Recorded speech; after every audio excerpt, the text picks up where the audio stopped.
요한복음 13장부터 17장의 이 말씀, 이것은 주님께서 십자가의 순환을 당하시기 전에 제자들에게 마지막으로 주시는 설교와 기도를 담고 있습니다. 그래서 우리가 고별의 설교, 고별의 기도 이렇게 이름을 붙입니다.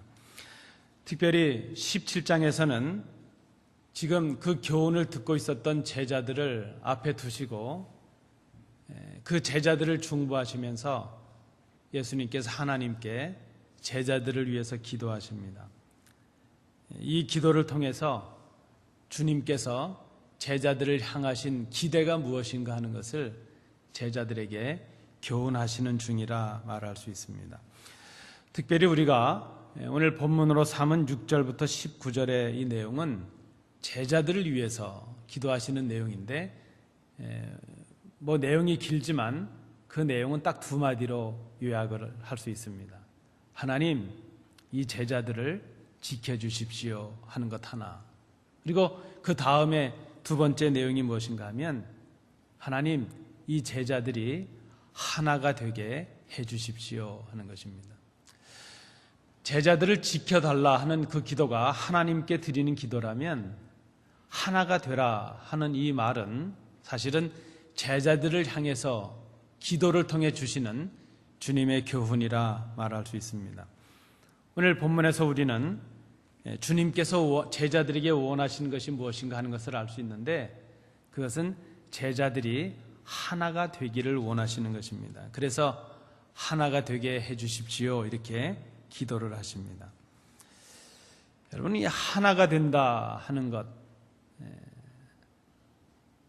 우리는 이 주님의 기도의 제목을 보고 하나가 된다 하는 그 개념을 가지고 그저 우리 생각대로 하나가 되는 것은 이런 것이다 하는 그런 생각을 합니다. 그런데 여러분, 이 하나가 된다고 하는 것은 우리가 쉽게 생각하는 것처럼 단순한 친교, 그 범위를, 그것을 넘어서는 것이라는 것을 우리가 생각해야 될 것입니다. 아주 우스개 말이지만 저희 좀 젊을 때 한국에서 교회를 섬길 때 제가 청년들을 이끌고 그 청년 모임을 마치고 함께 저녁을 먹으러 나갔습니다. 그 중국집에, 그 중화요리집에 갔는데 그 청년 임원 중에 하나가 이거저거 시키면 음식도 늦게 나오고 시간도 오래 걸리니까 우리 청년회가 여기서 하나가 됐는가 안 됐는가를 좀 보여줘야 된다고 그러면서 다 같이 자장면으로 통일을 합시다 그러는 겁니다. 근데 어떤 친구는 짬뽕이 먹고 싶은 친구도 있고 울면이 먹고 싶은 친구, 다른 게 다 있잖아요. 볶음밥이 먹고 싶은 친구도 있고.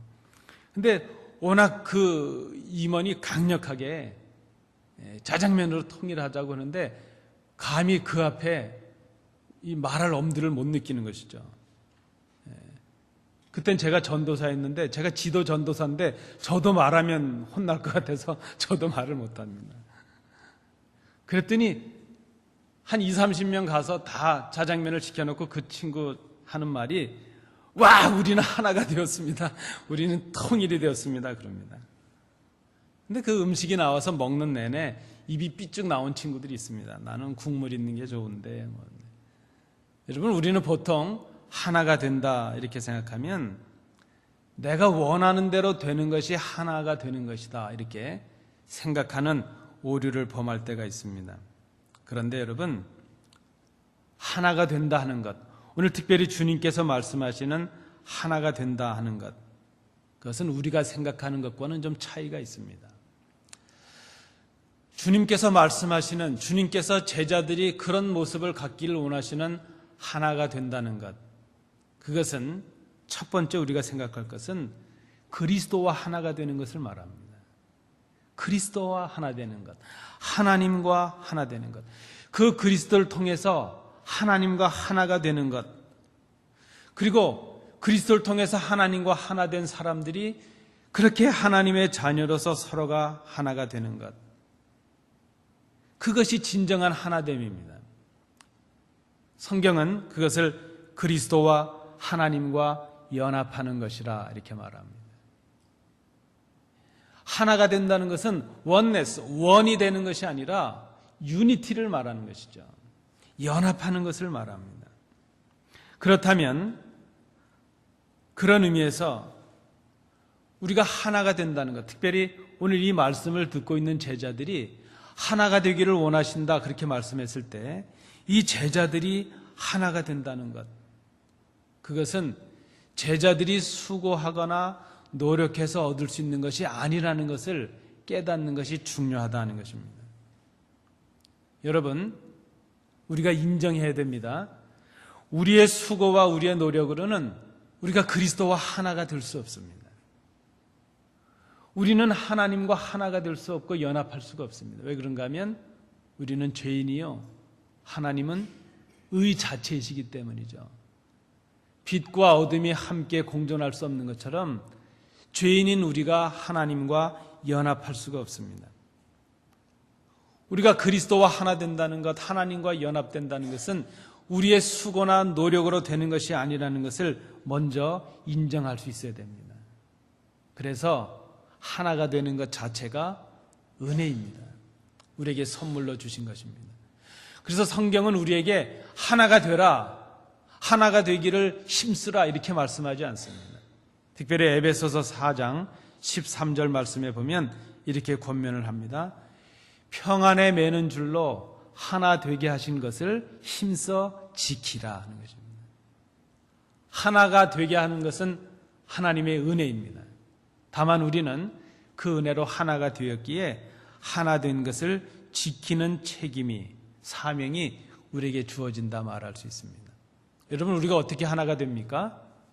믿음으로, 그 예수를 구주로, 주님으로 믿음으로 인해서 그 주님의 십자가의 공로로 우리는 그리스도와 연합하게 되고 하나님과 연합하게 되고 그 은혜로 우리는 하나가 됩니다. 그런데 오늘 본문에 보면 주님은 그렇게 기도하시지 않습니까? 이미 하나가 된 제자들을 향해서 저들이 하나가 되게 해 주십시오 이렇게 기도하고 계신다는 것입니다. 좀 이상하지 않습니까? 그저 우리가 생각하는 대로 한다면 그 제자들을 위해서 기도하실 때 저들이 하나가 되었으니 그 하나됨을 잘 지키게 해 주십시오 이렇게 기도하실 법한데 그렇게 기도하지 않으시고 저들이 하나가 되게 해달라 이렇게 기도하셨다는 것입니다. 다시 한번 정리해 봅니다. 우리가 예수를 구주와 주님으로 고백하고 믿을 때 우리는 그리스도의 소유가 되었고 하나님의 자녀가 되었습니다. 죄인인 우리를 그리스도께서 십자가에 죽으심으로 그 보혈의 값으로 우리를 주고 사셨습니다. 그래서 우리가 그리스도와 연합되었고 하나님의 자녀가 되었고 하나님과 하나가 되었습니다. 그런데 여러분, 그것은 우리 믿는 사람들에게 과거의 사건이었습니다. 우리가 처음 예수를 구주로 고백했을 그때, 십자가의 주님이 나를 위해 죽으셨다는 것을 믿고 고백했을 그때 우리는 하나님과 하나 되는 은혜를 누리게 되었습니다. 그건 과거의 사건입니다.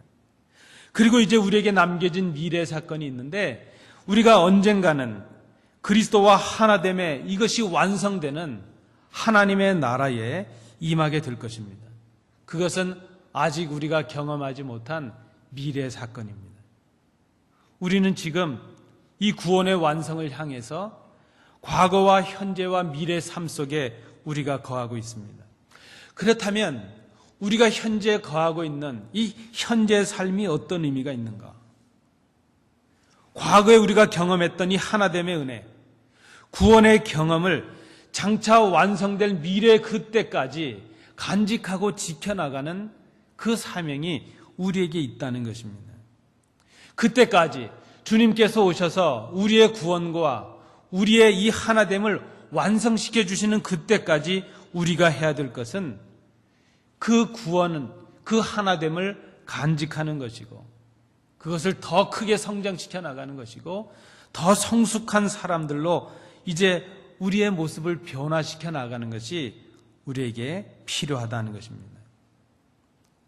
자, 이런 시간적인 개념 속에서 주님의 기도를 우리가 다시 이해하게 되면 하나가 되게 해 주십시오 하는 이 주님의 기도는 믿음으로 하나 된 당신의 백성들이 다시 주님께서 오실 그때까지 좀 더 성장하고 좀 더 성숙한 그런 하나님의 자녀들이 되기를 기대하시는 기도라 하는 것이죠.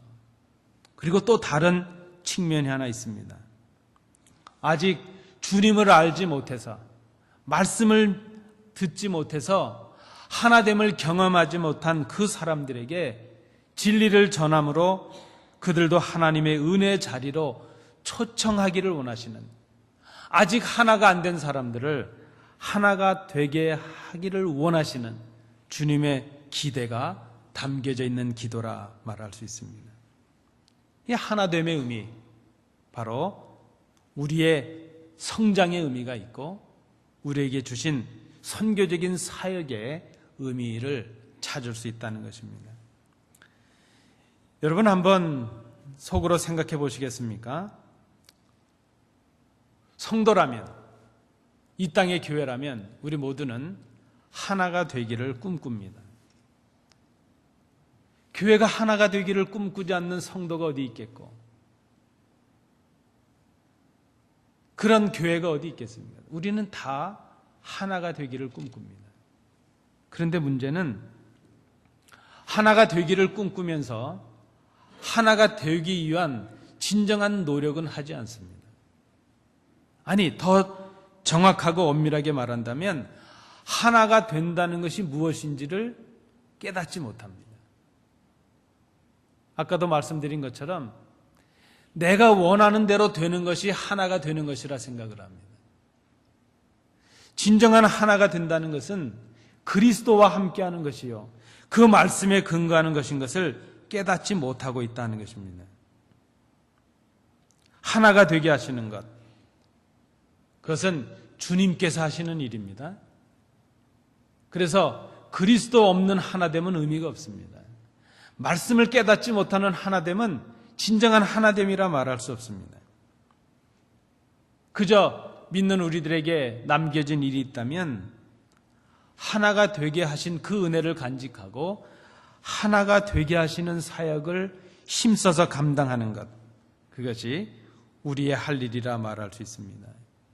이러한 하나님의 그 하나됨의 은혜를 누린 사람들은 자연스럽게 이 오늘의 삶 속에서 내일의 미래를 향해 나아가는, 하나가 되게 하는 이 사역을 감당하는 그런 사람들이 되어야 할 것입니다. 그것이 바로 우리를 위해서 기도하시는 주님의 기도, 우리를 향하신 주님의 기대라 말할 수 있습니다.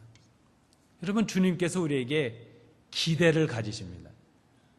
우리에게 뭔가 원하시는 것이 있는데 그것이 무엇인가 하면 믿는 우리가 이미 하나님의 자녀됨으로 하나된 우리가 그 하나됨을 더 지키고 더 성장하고 더 성숙해 나가는 것을 원하십니다. 결국 그것은 주님 다시 오실 때까지 믿는 우리가 살아내야 될 믿음의 삶이라 말할 수 있습니다. 그리스도와 연합한 사람으로서 우리가 어떤 삶을 살아야 될 것인가? 그리스도와 하나 되고 하나님과 하나 된 우리가 연합한 자의 삶이 어때야 될 것인가? 오늘 본문을 통해서, 특별히 주님의 기도를 통해서 그 모습을 생각해 보고자 합니다. 첫 번째, 주님과 연합한 자의 삶은 세상에 속하지 않았음을 기억하는 삶이 되어야 된다는 것입니다. 여러분, 저를 한번 따라해 주십시오. 우리는 세상에 속한 사람들이 아니다. 고맙습니다. 사람이 어디에 속했나 자기의 소속을 아는 것이 얼마나 중요합니까? 그렇지 않겠습니까? 요즘 한국에서 그러니까 20살, 언더 20, 20살 아래 그 젊은 청년들의 축구 시합이 있습니다. 그것도 월드컵입니다. 지금 우리 한국이 곧잘해서 지금 16강에 진출을 했습니다. 근데 간혹 보면요, 서로 소속팀이 다르지 않습니까? 두 팀이 지금 이 공을 놓고 경합을 하는데 옷도 다르게 입고 옷 그 유니폼 색깔도 다르고 또 서로 공을 차 넣어야 되는 골대 위치도 다 다르죠. 근데 요번에도 보니까 어떤 경기에서는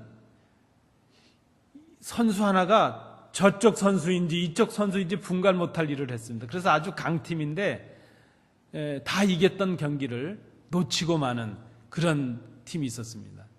그저 돌아서 가지고 공을 찼는데 잘못 차가지고 남한테 그저 골대 앞에 줘서 쉽게 골을 먹어버리는 그런 일이 있었습니다.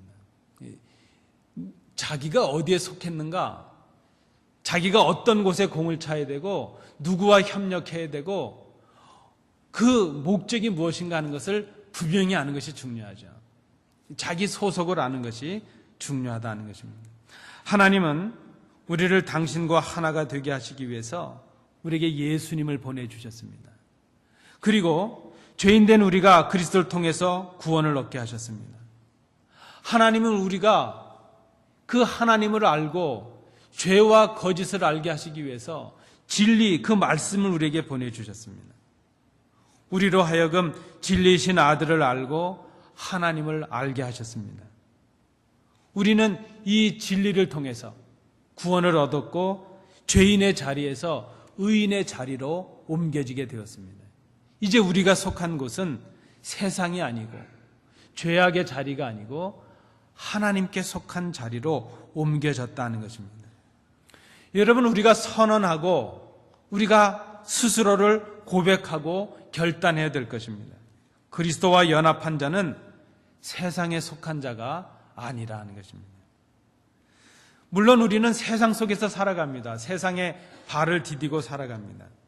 그러나 세상과는 달라야 합니다. 왜 그런가 하면 믿음으로 하나님과 하나 된 우리는 세상에 속한 사람들이 아니라 그리스도께 속한 사람들이 되었기 때문입니다. 말씀드린 대로 내가 누구에게 속했는가 하는 것을 아는 것이 중요하죠. 우리가 그리스도께 속했다는 것을 어떻게 삶으로 증거할 수 있겠습니까? 우리가 세상에 속했다는 것, 세상에 속하지 않았다는 것을 우리가 어떻게 삶으로 증거할 수 있을까요? 여러분, 좀 한번 알려주시면 좋겠습니다. 내가 그리스도께 속했고 세상에 속한 사람이 아니라는 것을 어떻게 증명할 수 있을까요? 그것은 간단하지 않습니까? 세상에 속한 사람은 세상의 뜻을 따라 살아가는 것이고 그리스도께 속한 사람은 그리스도의 뜻을 따라 살아가는 것이죠. 우리가 그리스도께 속했고 하나님의 자녀가 되고 주님과 하나가 됐다 그러면서 세상의 방법을 따라가고 세상의 뜻을 따라가고 세상의 방식으로 살아간다면 그리스도께 속했다고 말하면서 삶의 내용이 세상의 내용이라면 우리 스스로를 정직하게 돌아봐야 될 것입니다. 그리스도께 속한 사람은 그리스도의 말씀을 지키는 사람입니다. 어떻게 우리가 그리스도께 속했다는 것을 알 수 있습니까? 그리스도께서 우리에게 주신 말씀, 그 말씀을 우리의 목숨처럼 지켜나가는 것, 그 말씀에 순종하는 것, 그것이 바로 그리스도께 속했다는 증거입니다. 기록된 하나님의 말씀, 선포되는 하나님의 말씀을 하나님께로부터 온 말씀으로 순종하고 지켜나가는 사람.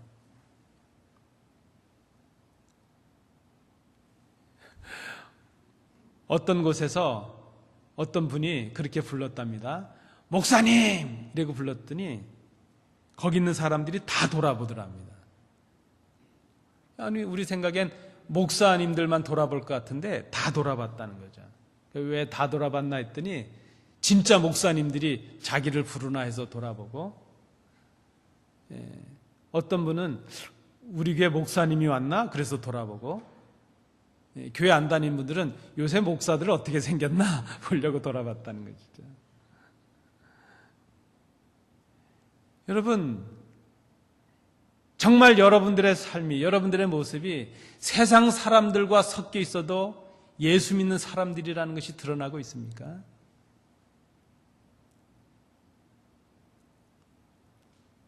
정말 우리의 삶이 믿지 않는 사람들과 있어도 예수 그리스도의 향기가 드러나는 삶을 살고 있습니까? 교회 오면 교인 같은데 세상에 가면 세상 사람 같아요. 구별이 안 됩니다.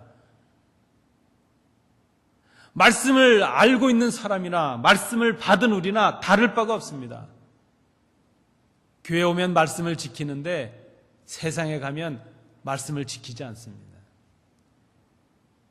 그 사람은 그리스도께 속한 사람이 아닙니다. 우리가 우리의 모습을 정직하게 돌아봐야 될 것입니다. 믿지 않는 사람들과 믿는 사람들을 어떻게 구별할 수 있습니까? 말씀을 지키느냐 아니냐, 그리스도의 뜻을 따르느냐 아니냐. 오늘 주님의 말씀에 보니까 말씀을 지키는 자들에게 주님의 충만한 기쁨을, 그 은혜를 누리게 하신다 말씀합니다. 여러분, 우리는 말씀을 지켜야 살 수 있는 사람들입니다. 이미 그리스도께 속했기 때문입니다. 그리고 우리의 그리스도께 속한 우리의 삶은 이 땅의 삶으로 끝나는 것이 아닙니다. 우리의 본향은 하나님의 나라입니다. 세상 사람들은 사람이 죽으면 그저 영결식이라고 말합니다. 그냥 그것으로 끝이라고 말합니다. 그러나 우리는 천국 환송식이라고 말합니다. 세상 사람들은 죽으면 이 땅에서 끝이라고 생각해서 슬퍼합니다. 그러나 우리는 이 땅의 육신의 죽음을 경험할 때 하나님의 나라에서 새로운 삶이 열린다는 것을 축하하고 환송합니다. 그래서 우리는 사람이 죽으면 돌아간다 말하죠. 원래 고향으로 간다는 의미입니다. 여러분, 세상에 속하지 않은 여러분들이 세상이 마치 종착역인 것처럼 살아가지 마십시오. 이 땅의 기쁨을, 이 땅의 목적을 두고 살아가서는 안 되는 것입니다. 그것은 세상에 속한 사람들이나 그렇게 하는 것입니다. 하나님께 속한 사람, 하나님과 하나 된 사람, 그 사람은 비록 이 세상에 살아가고 있지만 앞으로 하나님의 나라에서 누릴 그 영광을 꿈꾸는 사람들입니다. 세상의 사람들은 그래서 세상의 것들의 목적을 두고 마음을 두고 거기에 목숨을 걸고 살아갑니다. 그러나 세상에 속하지 않은 믿는 우리들은 이 땅에서 구하는 것이 목적이 아닙니다. 오직 주님께서 주시는 것을 목적으로 하고 그것을 우리의 표대로 삼아서 그 영광, 그 기쁨을 바라보며 살아가는 사람. 그래서 우리는 이 땅에 살아가고 있지만 오늘도 그 영원한 나라와 주님 다시 오실 그 날과 주님께서 우리에게 주실 그 영광을 꿈꾸는 사람들입니다. 그 사람들이 바로 하나님과 연합한 사람, 하나 된 사람들의 모습이라 말할 수 있습니다. 두 번째, 하나님과 하나 된 사람의 두 번째 모습은요, 세상이 우리를 미워한다는 것을 알아야 된다는 것입니다. 여러분, 세상이 우리를 미워합니다. 세상은 믿는 사람들을 미워합니다. 그래서 믿는 우리들이 예수님을 잘 믿어도 때로 세상으로부터 미움을 받을 수도 있습니다. 이유가 무엇인가 하면 우리가 세상과 다르기 때문입니다. 그런데 여러분, 이것을 두려워해서는 안 됩니다. 세상을 두려워하게 되면 세상이 시키는 일을 하게 됩니다. 세상의 종노릇을 하게 됩니다. 그렇게 되면 우리가 악을 행하는 사람들이 된다는 것입니다. 사탄은 오늘도 믿는 우리들을 미혹합니다. 사탄이 우리를 미혹하는 것은 교묘합니다. 그렇게 어려운 것으로 우리를 미혹하지 않습니다. 이 사탄이 우리를 미혹하는 것은 이것입니다. 세상과 같아져라 하는 것입니다. 뭘 그렇게 예수 믿는다고 어렵게 살려고 그래? 뭐 이렇게 각박하게 살려고 그래?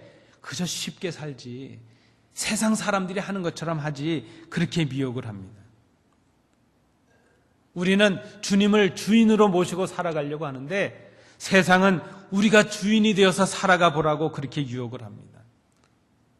세상이 하는 생각을 하고 세상 사람들이 말하는 것처럼 그렇게 말하고 세상 사람들이 하는 일들을 하면서 그렇게 좀 쉽게 살아가라 그렇게 말합니다. 그런데 여러분 기억해야 됩니다. 예수 그리스도의 보혈의 공로로 그리스도와 하나 되고 하나님과 하나 된 사람은 달라야 됩니다. 세상과는 달라야 됩니다. 생각하는 것, 말하는 것, 행동하는 것, 목적하는 바가 달라야 됩니다. 그런데 문제는 교회가 세상 같아지고 있는 것이 문제입니다. 믿는다는 사람들이 세상 사람들처럼 되는 데 문제가 있습니다. 이 시대 교회가 비난을 받고 비판을 받는 이유가 어디 있습니까? 성도가 세상 사람 같다는 것이죠. 더 솔직하게 고백하면요, 교회가 더해. 믿지 않는 사람들보다 더해. 더 각박하고 더 욕심 많고 더 욕심대로 살아가고 더 이기적이고, 그래서 욕을 먹지 않습니까? 세상 사람들은 자기의 안위를 위해서 거짓말을 하지만 믿는 사람들이 거짓말을 해서는 안 되죠. 예수님과 하나 된 사람들이 어떻게 악한 생각을 할 수 있습니까? 그래도 더하잖아요. 믿는 사람들이 더하고 교회가 더하고, 그래서 욕을 먹죠. 세상만도 못한 교회가 되고 세상만도 못한 교역자들이 되고 세상만도 못한 교인들이 되었죠. 달라야죠. 달라야 됩니다. 우리가 바른 믿음으로 예수님의 말씀을 바르게 지키고 살아가면 세상으로부터 미움을 받을 수 있다는 것입니다. 그런데 여러분, 우리가 세상 속에서 이미 편한 사람들이 되었고 세상과 어울리는 사람들이 되었다면 정직하게 우리의 믿음을 돌아봐야 될 것입니다.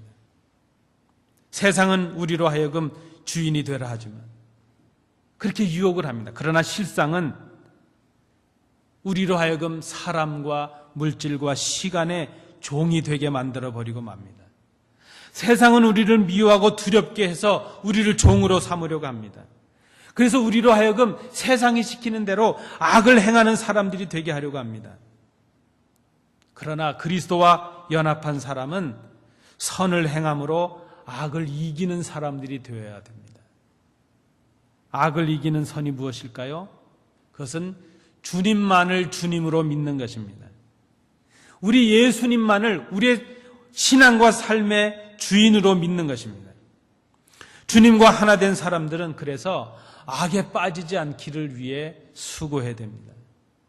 주님도 주기도문에서 그렇게 기도해 주시잖아요. 악에 빠지지 않게 하기를 우리가 구해야 된다는 것입니다. 왜 악에 빠집니까? 주님보다 세상을 더 두려워하기 때문입니다. 주님보다 세상을 더 의지하기 때문입니다. 불의한 세상, 사탄의 종로로 타는 세상을 두려워하지 말아야 됩니다. 어떻게 우리가 세상을 두려워하지 않을 수 있겠는가? 주님이 우리의 주인이신 것을 기억하고 그런 결단을 가지고 그런 삶을 살아가야 된다 하는 것입니다. 주님만이 우리를 위해 십자가에 죽으심으로 우리를 피주고 사신 주님이시라는 것을 기억하고 믿는 것입니다. 내가 나의 주인이 되는 것을 포기하는 것입니다. 예수님만을 주님으로 모신 삶을 사는 것, 그것이 바로 악에 빠지지 않는 비결이 될 것입니다. 마지막 세 번째입니다. 우리가 어떻게 하나님과 연합한 자로서의 삶을 살아갈 수 있을 것인가? 우리 세 번째는 저를 한번 따라해 주십시오. 진리로 거룩해야 한다. 고맙습니다. 우리 첫 번째 대지는 6절부터 13절까지의 말씀이고, 두 번째 대지는 14절부터 16절까지의 말씀이고, 마지막 세 번째는 17절에서 19절의 말씀입니다. 그리스도와 하나 된 사람들, 믿는 여러분, 성도된 사람들의 삶은 거룩해야 됩니다. 성도라는 것 자체가 거룩한 사람들이라는 뜻 아닙니까? 그러나 이 거룩은 목적이 있는 거룩입니다. 17절에 보면 주님께서 그렇게 말씀하십니다. 그들을 진리로 거룩하게 하옵소서. 아버지의 말씀은 진리니이다. 그리고 그 이어지는 18절에 보면 우리를 진리로 거룩하게 하시려는 이유가 나타납니다. 아버지께서 나를 세상에 보내신 것 같이 나도 그들을 세상에 보내었고 말씀하십니다. 여러분, 왜 주님께서 우리를 진리를 주셔서 거룩하게 하십니까?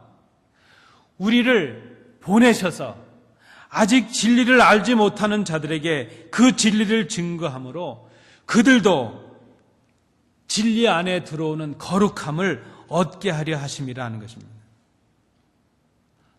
더 쉽게 말씀드리면 무엇입니까? 왜 우리를 거룩하게 하십니까? 왜 우리를 하나님과 하나 되게 하십니까? 아직 하나됨을 경험하지 못한 자들에게 이 하나됨을 증거하게 하시기 위해서, 그들로 하여금 예수를 믿게 하시기 위해서 우리를 진리로 거룩하게 하신다는 것입니다. 우리에게 마지막으로 주신 사명이 이것입니다. 우리를 당신과 하나가 되게 하심으로 그리스도의 말씀을 우리에게 맡기시고 우리를 보내심으로 그들도, 아직 주님과 하나 되지 못한 자들도, 아직 말씀을 깨닫지 못한 자들도 우리와 하나가 되므로 그리스도와 하나가 되고 하나님과 하나가 되는 그 거룩함의 기쁨을 맛보게 하기 위해서 오늘 우리에게 거룩함의 은혜를 주신다는 것입니다. 교회가 거룩해야 됩니다. 믿는 우리가 거룩해야 됩니다. 그래야 진리를 전할 수 있기 때문입니다. 꽤 오래된 얘기입니다. 우리 목사님들 사이에서는 그저 예화로 많이 유행했던 얘기입니다.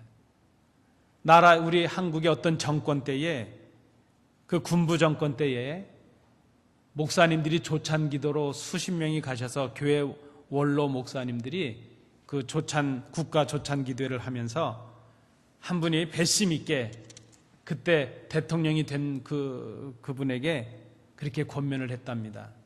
회개하고 예수 잘 믿으시라고, 정직하게 정치를 하시라고. 그랬더니 그때 그 대통령이 막 됐다는 그분이 그 얘기한 목사님들에게 그렇게 얘기했다는 것이죠. 목사님들이나 좀 잘하세요. 교회나 좀 잘하세요. 그랬다는 것이죠. 교회가 맨날 분열하고 맨날 싸우고 뭘 누구 보고 잘하라 그러냐고. 교회나 좀 잘하세요. 목사님들이나 좀 잘하세요. 그랬다는 것입니다. 여러분, 소경이 소경을 인도할 수 있습니까? 교회가 거룩해야 거룩하지 못한 세상에 거룩함을 증거할 수 있지 않겠습니까? 성도가 거룩해야, 성도가 진리로 거룩해야 진리를 알지 못하는 이 세상에 진리의 빛을 비출 수 있지 않겠습니까? 그런데 여러분, 우리 교회들을 돌아보고, 아니 여러분 자신들을 좀 돌아보십시오.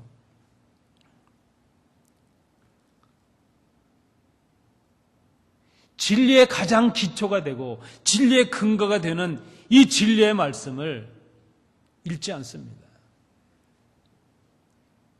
교회가 성경을 읽지 않습니다. 배우기에 힘쓰지 않습니다.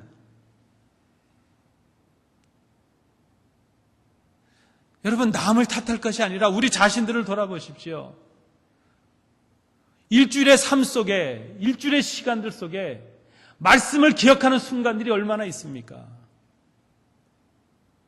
우리는 믿는 사람들인데, 말씀에 근거하는 신앙을 가진 사람들인데 말씀이 우리의 삶에 영향을 주지 못합니다. 말씀을 읽지 않습니다. 성경을 읽지 않습니다. 성경을 배우지 않습니다. 한 3년 전인가요? 제가 우리 교회 전교인들 성경 공부를 하려고 책을 좀 구하려고 서점에 갔습니다.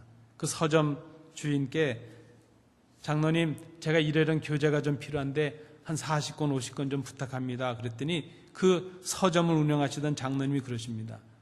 이걸 어디서 하시려고 그럽니까? 그래서 우리 주일 예배 끝나고 성도님들하고 같이 좀 공부를 하려고, 개관 공부를 좀 하려고 합니다. 그랬더니 아유, 목사님 참 귀한 일입니다. 왜 그러세요? 그랬더니 요즘 교회는요 이렇게 전교인 공부하는 거 안 합니다. 이제 서점도 못 해먹겠습니다. 교인들이 이제 성경 공부를 안 합니다. 드문 일입니다.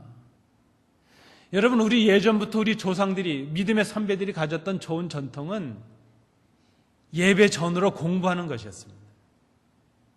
교리도 공부하고 말씀도 공부하고 구역 예배를 모여도 그저 말씀 공부하고 기도하는 게 전부였습니다.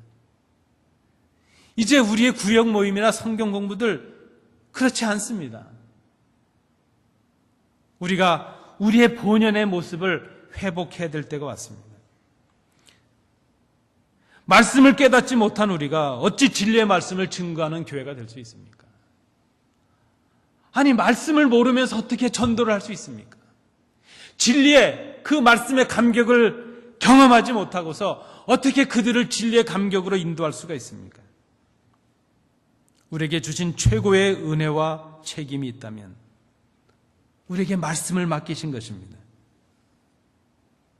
그래서 그 예수의 은혜로 하나님과 하나 되고 그리스도와 하나 된 우리에게 주신 사명이 있다면 진리의 말씀을 가지고 보내심을 받은 사명입니다. 이 사명을 위해서 교회가 존재하고 이 사명을 위해서 세상에 속하지 않은 우리를 이 세상에 남기신 것입니다. 말씀을 전하는 교회가 진리에 속한 교회요. 말씀을 전하는 교회가 그 성도들이 진리에 속한 성도요. 그 교회가 바로 거룩한 교회라 말할 수 있습니다. 여러분, 오늘 이 아침에 하나가 된다는 것을 생각해 봅니다. 하나가 된다는 것이 무엇인가? 그저 마음 맞는 사람들끼리 친교하고 서로 재미있게 지나는 것, 그저 어울리는 것, 그 정도에서 생각할 일이 아닙니다. 하나가 된다는 것은 그리스도와 연합하는 것을 의미합니다. 그 하나됨은 그리스도를 보내신 하나님의 사랑 때문이요. 죄인들을 위해 죽기까지 순종하신 그리스도의 대속의 은혜로 우리에게 주신 선물입니다. 하나가 되게 하셨습니다. 그런데 주님은 오늘 우리에게 하나가 되기를 위해서 기도하십니다. 먼저 우리가 해야 될 것은 말씀이 없는 하나됨, 그리스도와 무관한 하나됨, 이것에서 벗어날 수 있어야 될 것입니다. 하나가 되게 하옵소서. 주님의 기도에 어떻게 부응할 것인가? 어떻게 우리가 주님 오실 때까지 이 하나됨을 지켜나갈 수 있을 것인가? 어떻게 우리가 더 성장하고 더 성숙한 그리스도인으로서의 삶을 살아갈 수 있을 것인가? 다른 이유가 없습니다. 다른 방법이 없습니다. 철저하게 말씀에 순종함으로 우리가 세상이 아니라 그리스도께 속한 사람들답게 살아가야 될 것입니다. 그리스도께 속한 그 사람들을 미워하는 세상을 두려워하지 않는, 악에 빠지지 않는 사람들이 되어야 할 것입니다. 진리의 말씀을 배우고 전하기에 힘쓰므로 진리의 거룩함을 지키는 그런 성도, 그런 교회가 되어야 할 것입니다. 오늘 십자가의 죽음을 앞두신 주님께서 하나님께 기도하십니다. 우리와 같이 저들도 하나가 되게 하옵소서. 이 기도에 응답하시는 복된 성도들 되시기 바랍니다. 기도합니다.